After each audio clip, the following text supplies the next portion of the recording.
আসসালামু আলাইকুম রহমতুল্লাহি ওয়া বারাকাতুহু। সম্মানিত দর্শক, আলোচিত জুলাই বিপ্লবী বা জুলাই যোদ্ধা এবং নতুন রাজনৈতিক দল এনসিপির শীর্ষস্থানীয় নেতা জনাব সার্জিস এবং জনাব নাসিরউদ্দিন পাটোয়ারি। সাম্প্রতিক সময়ে তারা যে রাজনৈতিক বিপত্তির মধ্যে পড়েছেন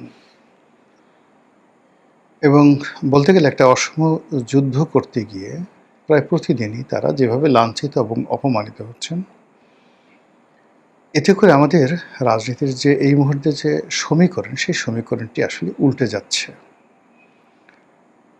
মূল ব্যাপার হলো যখনই আপনি কাউকে তুচ্ছ-তাচ্ছিল্য করবেন, ওটা যাকে আপনি তুচ্ছ-তাচ্ছিল্য করবেন তার জন্য একটা আশীর্বাদ হিসেবে দেখা দেয়।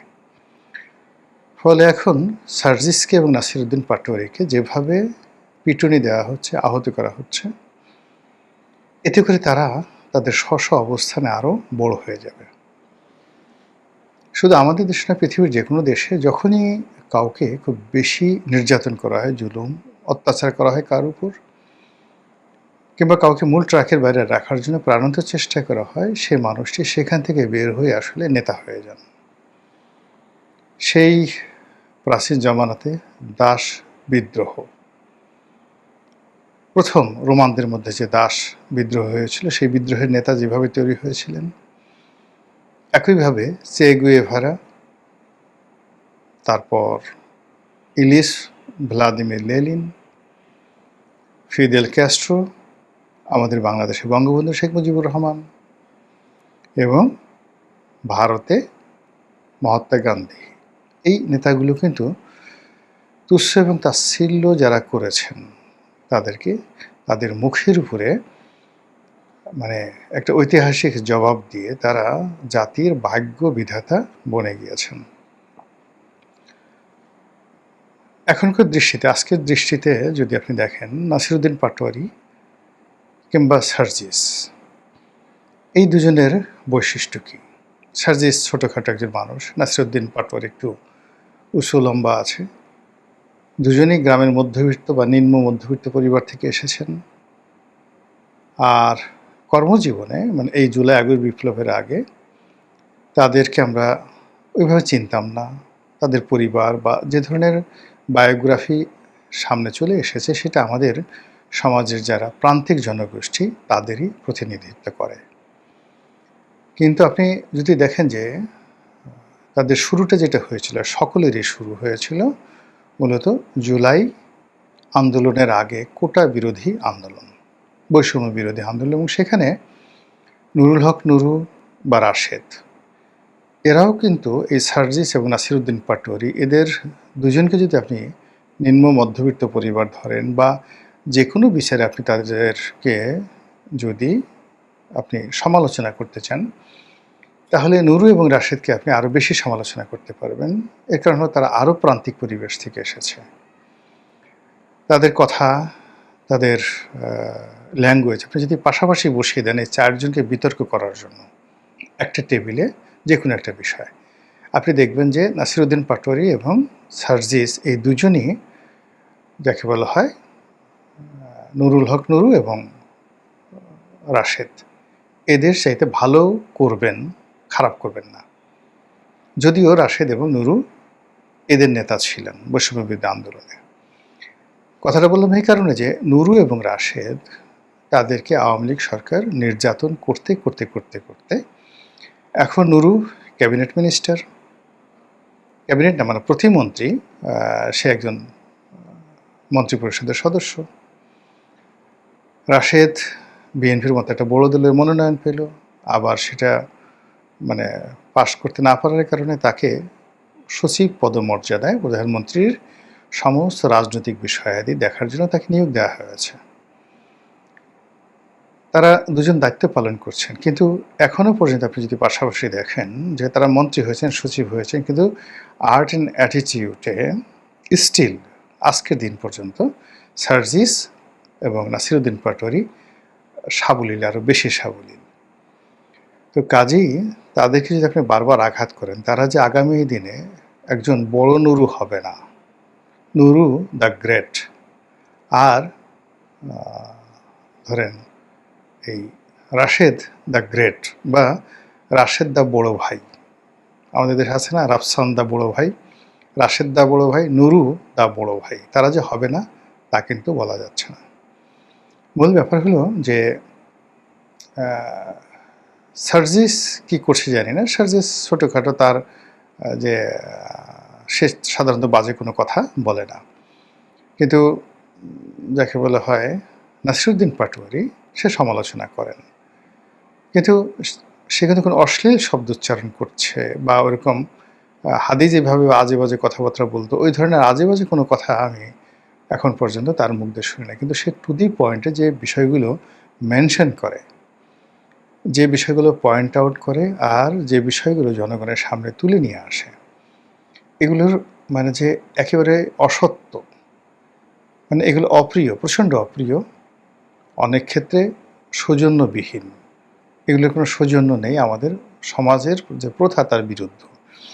কিন্তু সে যে কথাগুলো বলছে এগুলো যে অসত্য, এটা আমরা বুকে হাত দিয়ে বলতে পারছি না। ফলে কি হলো, যাদেরকে তিনি আঘাত করছেন নাসিরুদ্দিন পাটোয়ারি, তারা সঙ্গত কারণে কষ্ট পাচ্ছেন, গালাগালি করছেন, প্রতিশোধ নেওয়ার চেষ্টা করছেন। কিন্তু এই কথাগুলো শুনে বিএনপিরই অনেক লোক টেলিফোন করে তাকে বলছে, বেটা আরও বল, আরও বল, কী চাস, আমরা আছি তোর সঙ্গে বা তোমার সঙ্গে বা আপনার সঙ্গে, যে যার সঙ্গে তার যেমন সম্পর্ক, আরও বল, আরও বল।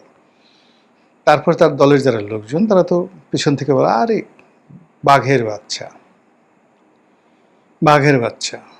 এইভাবে নাসিরুদ্দিন পাটোয়ারি ছাড়া এই কথা কে বলতে পারবে? মানুষের চরিত্র হলে কি জানেন, মানুষ সবসময় তাফালিং পছন্দ করে, তাফালিং করতে চায়। তাফালিং মানে মাস্তানি করতে চায়, এটা ভীষণ রকম আনন্দ। আপনারা নিজেরা ছোটোকালে চিন্তা করে দেখেন, খুব ছোটোকালে আপনাদের আসলে ডাক্তার, ইঞ্জিনিয়ার, পাইলট এইগুলো হওয়ার কথা আপনি এমনি ক্লাসে বলতেন, কিন্তু আপনার কি হতে ইচ্ছা করত? আপনার একটা মাস্তান হতে ইচ্ছা করত। আপনি দূর থেকে মাস্তান দেখতে পছন্দ করতেন। আপনার আশেপাশের যত অনিয়ম, অত্যাচার, জুলুম, এগুলো আপনি আপনার মাস্তানি দ্বারা ভেঙে চুরে চুরমার করে দিতে চাইতেন। তো আপনি সুযোগ পাননি বা আপনার সে সাহস হয়নি বা আপনাকে এই ধরনের কোনো কেউ প্রেস করেনি। কিন্তু যারা একবার সুযোগ পেয়েছে এবং মানুষের প্রশংসা পেয়েছে, তারা এক একজনে হাজি মাস্তান হয়ে গেছেন, দাউদ ইব্রাহিম হয়ে গেছেন, ছোট শাকিল হয়ে গেছেন, আরও অনেক কিছু। তো নাসিরুদ্দিন পাটোয়ারি এবং অল অব দ্য মানে যাকে বলা হয় জুলাই বিপ্লবী, তাদের মধ্যে শব্দ বোমা প্রয়োগের ক্ষেত্রে যেমন হাদি যে কথাগুলো বলতো সেগুলো অশ্লীল ছিল, অশ্রাব্য ছিল, যৌনাঙ্গ এবং মলদার সংক্রান্ত বিষয়াদি ছিল। কিন্তু সে কিন্তু এই কথাগুলো বলছে না। সে যে কথাগুলো বলছে টু দি পয়েন্টে, গোলাম মোল্লা রনি সে একজন দুর্নীতিবাজ, গোলাম মোল্লা রনি সে একজন চাঁদাবাজ, গোলাম মোল্লা রনি এই কাজগুলো, মানে জাস্ট আমার নাম দিয়ে বললাম, এবার টু দি পয়েন্টে। তো সেক্ষেত্রে ইন পার্সন আমরা তাকে ফেস করতে পারছি না বা আমরা তাকে বলতে পারছি না, তখন আমরা তার টেংরি ভেঙে দেওয়ার চেষ্টা করছি। তো এরকম ঘটনাগুলো সে ঘটিয়ে যাচ্ছে এবং তার প্রেক্ষিতে এখন এই জুলাই মাসে এসে তিনি এবং তার সাথে তার সহযোগী সার্জিস, এই দুইজনকে যেভাবে বিএনপির যারা লোকজন আছে তারা টার্গেট করছেন, তাতে করে পুরো রাজনীতির যে জল এটা ঘোলা হয়ে গেছে। বিএনপি এখানে ত্রিমাত্রিক কৌশল করছে। প্রথম কৌশল হলো সার্জিসকে এবং নাসিরুদ্দিন পাটোয়ারিকে আলাদা করে দেওয়া। 2 নম্বর হলো নাসিরুদ্দিন পাটোয়ারিকে 1 নম্বর টার্গেট করে এনসিপিকে বলে দেওয়া হয়েছে যে আপনারা একে বাদ দেন, do everything without Nasiruddin Patwari. সেক্ষেত্রে আমরা আপনাদের জন্য একটা ব্যবস্থা করে দেবো। এবং রাশেদ, প্রধানমন্ত্রীর যে রাজনৈতিক সহকারী, তিনি বলেছেন যে আমরা প্রয়োজনে সহযোগিতা করব, সব জায়গাতে সহযোগিতা করব, যেখানে নাসিরুদ্দিন পাটোয়ারি যাবে না। এটা এক ধরনের যাকে বলা হয় মানে এমন প্রস্তাব যে ভাই আপনি বিয়েটা করায় দেন, আপনি বসার ঘরে যেতে খুব লজ্জা পাচ্ছেন, ওটা আমি সেরে দেবো আর কি। রাজনীতিতে আসলে প্রতিপক্ষের সুবিধা নিয়ে, দয়া নিয়ে, করুণা নিয়ে কখনোই কেউ রাজনীতি করতে পারে না, সাইন করতে পারে না।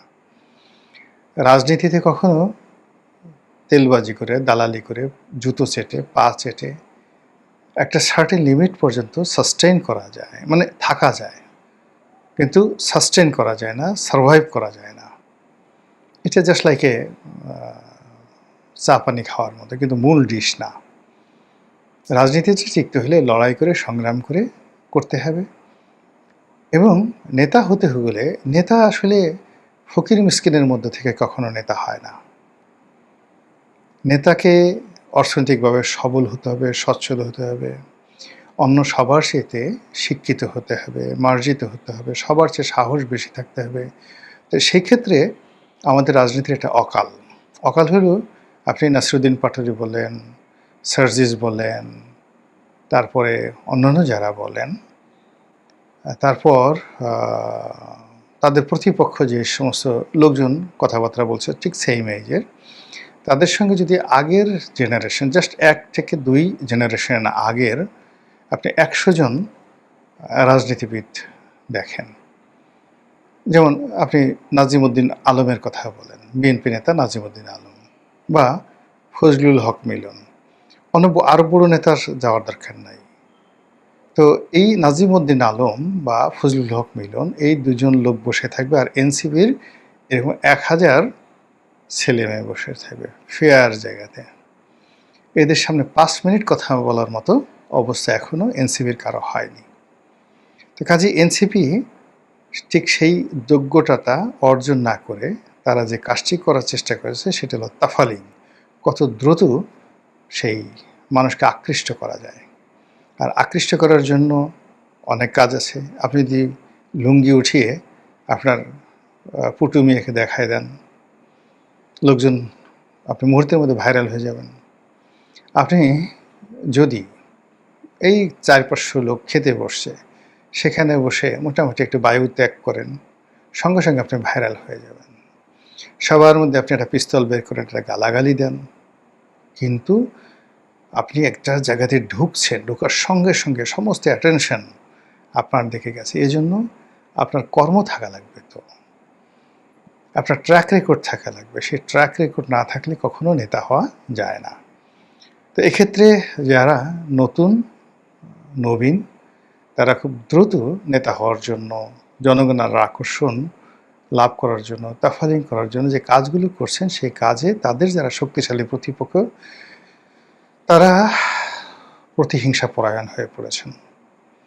এবং সেই প্রতিহিংসা পরায়ণতা ডে বাই ডে, যাকে বলা হয়, ভয়ঙ্কর হয়ে পড়েছে।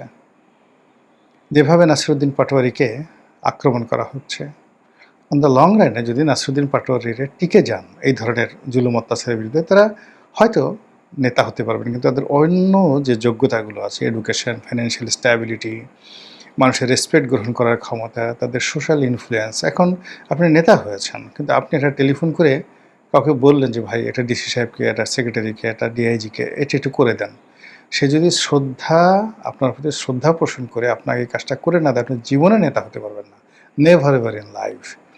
আপনি তাফালিং করতে পারবেন, এমপি হতে পারবেন, ভোট ডাকতে করতে পারবেন, আপনি প্রধানমন্ত্রীর দয়া নিয়ে মন্ত্রী হতে পারবেন, অনেক কিছু হতে পারবেন, কিন্তু কখনো নেতা হতে পারবেন না। তো যাই হোক, এখন আমাদের আসলে গত 2 বছর খুবই অস্থির একটা সময়। এই সময়ের মধ্যে আমরা বহু নেতাকে হারিয়েছি, যারা 50 বছরের রাজনৈতিক ক্যারিয়ার ছিল তাদেরকে হারিয়েছি। আবার বহু নেতাকে আমরা পেয়েছি যাদের 5 মাসেরও রাজনৈতিক ক্যারিয়ার ছিল না। আর এই সময়টাতে আমরা যাদেরকে দেখছি, পক্ষে এবং বিপক্ষে, অনেককেই আমরা অনেক কথা বলতে পারছি না, অনেক কিছু আমাদের সহ্য হচ্ছে না, অঙ্গ জ্বলে যাচ্ছে, এবং আমরা স্পষ্টতই একটা অস্থির এবং অরাজক রাজনৈতিক যে পরিস্থিতি, সেই পরিস্থিতির মধ্যে পড়ে যাচ্ছি। আর তারই মধ্যে 2026 সনের জুলাই মাসে যেভাবে এনসিপির যারা নেতৃবৃন্দ রয়েছেন তাদের উপরে যেভাবে আক্রমণ চালানো হচ্ছে, আর প্রতিপক্ষ যেভাবে এই আক্রমণ করে গর্ব অনুভব করছে, তৃপ্তি অনুভব করছে, এটি আরও 10টি, মানে একটি অপরাধ আরও 10টি অপরাধকে দাওয়াত করে নিয়ে আসবে। একটি প্রতিহিংসা আরও 10টি প্রতিহিংসাকে দাওয়াত করে নিয়ে আসবে। এবং আমাদের এই সমাজে যখনই মানে দুর্বলের পক্ষ থেকে কোনো আঘাত আসে, ও আঘাতটা মারাত্মক হয়, মরণ কামড় হয়। যে কোনো দুর্বল সাধারণত আক্রমণ করে না, কিন্তু দুর্বল যখন আক্রমণ করে তখন কিন্তু সেটা মারাত্মক হয়। আপনি চিন্তা করুন, ভারতবর্ষের ইতিহাসে যদি আয়রন লেডি বলা হয়, সর্বকালের সবচেয়ে কঠিন, কঠোর এবং নির্মম নিষ্ঠুর কোনো রাজনৈতিক নেতা থাকেন ভারতের ইতিহাসে, তিনি ইন্দিরা গান্ধী। আচ্ছা বলেন তো, তাকে কে মেরেছিল? একজন দুর্বল মানুষ, তার বডিগার্ড, সারাক্ষণ যে মাথা নুয়ে থাকতো সে তাকে মেরেছিল। আচ্ছা, নথুরাম গডস কে ছিলেন? মহাত্মা গান্ধীকে যিনি গুলি করেছিলেন, তিনি একজন বিপ্লবী ছিলেন, কিন্তু তিনি বহুকাল ধরে, বহু বছর ধরে মহাত্মা গান্ধীর আশ্রমে যেতেন, বসে থাকতেন, দিনের পর দিন তার বক্তব্য শুনতেন এবং তার একান্ত ভক্ত লোক ছিলেন, দুর্বল একজন মানুষ। তো দুর্বল একজন মানুষ যখন কাউকে আক্রমণ করে, প্রতিহিংসাপরায়ণ হয়ে যায়, তখন সেটা খুব ভয়ঙ্কর হয় যে কোনো দুর্বলের। এখন নাসিরুদ্দিন পাটোয়ারিকে যদি আপনি দুর্বল মনে করেন, সার্জিসকে দুর্বল মনে করেন, তো সেক্ষেত্রে এই দুর্বল মানুষগুলো যখন বলছে যে আমি তারেক রহমান সাহেবকে প্রতিশোধ নেব, তারেক রহমান সাহেব এটা খুব আমার রক্ত ঝরিয়েছে, খুব খারাপ কাজ করছে, তাকে কাফফারা দিতে হবে, তাকেও রক্ত দিতে হবে।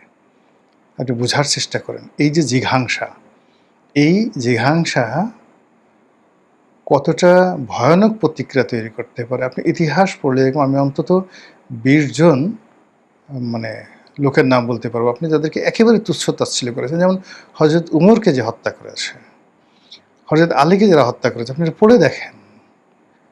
মানে কোনো তুচ্ছ তাচ্ছিল্য করে একেবারে সাধারণ মানুষ, যে কখনো কল্পনাই করেনি যে এই লোক হযরত আলীকে হত্যা করতে পারে, এই লোক হযরত উমরকে হত্যা করতে পারে।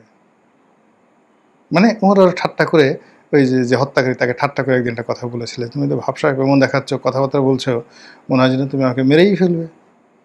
অথচ তার হাতে তার কিন্তু মৃত্যু হয়েছে, জঘন্যভাবে মৃত্যু হয়েছে। তো কাজে এখানে আমি মনে করি রাজনীতিতে প্রতিহিংসা সৃষ্টি করতে হয় না, অসম কোনো যুদ্ধ করতে হয় না, এবং দুর্বলদেরকে কখনো খেপাতে হয় না। শেখ হাসিনা যাদেরকে খেপিয়েছিলেন, বৈষম্য বিরোধী আন্দোলনের নেতৃবৃন্দ, তখনও পর্যন্ত তারা তাকে আম্মা ডাকতেন, বঙ্গবন্ধুকে জাতির পিতা বলতেন, বঙ্গবন্ধুর বাংলায় অনাচার হবে না ইত্যাদি স্লোগান দিতেন।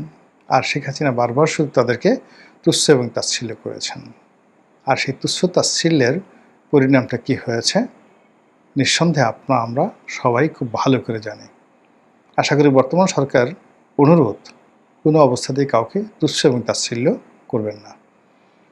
মহান আল্লাহ আমাদের সবাইকে হেদায়েত দান করুন এবং হেফাজত করুন। আসসালামু আলাইকুম ওয়া রাহমাতুল্লাহি ওয়া বারাকাতুহু।